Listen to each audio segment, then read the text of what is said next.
Question कहला ए shopkeeper makes a profit of 53% after allowing successive discount of 10% and 15%. Find the profit percentage if he allow a single discount of 20%. ताहले सी कौन 10% आ 15% discount देकी मध्य सी 53% profit करुच्ची. ताहले आमे जदि successive discount formula लगेबा ताहले 10% plus 15% minus 10 into 15/100 ताहले ये हैला हमरो 25 माइनस 1.5 तामाने हैला 23.5 तामाने हमें कहि परिबा 23.5 रो सिंगल डिस्काउंट देबा जहा 10% आ 15% रो डिस्काउंट देबा ताहा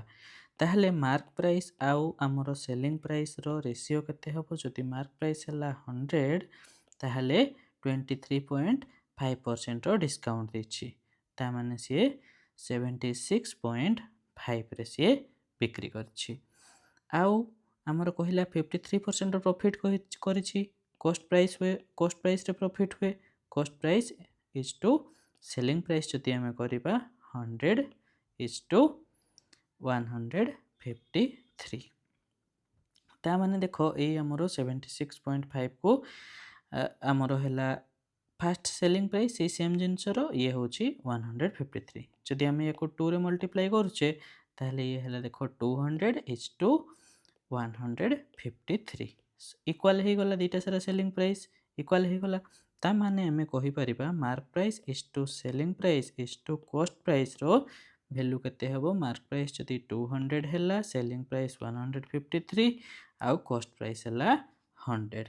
तापर हमको कहूँ जदि आम सिंगल डिस्काउंट 20% दे था ताहले हमको केते प्रॉफिट होता ता माने 200 रे आम 20% डिस्काउंट दे था माने ताको 80 करके बिक्री करते ताहले केते होता 160 होता ताहले 100 हैला हमर कॉस्ट प्राइस 160 हैला हमर सेलिंग प्राइस ता माने हैला हमर 160 माइनस 100 हेले हमर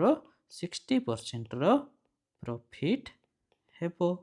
ये हैला हमर आंसर।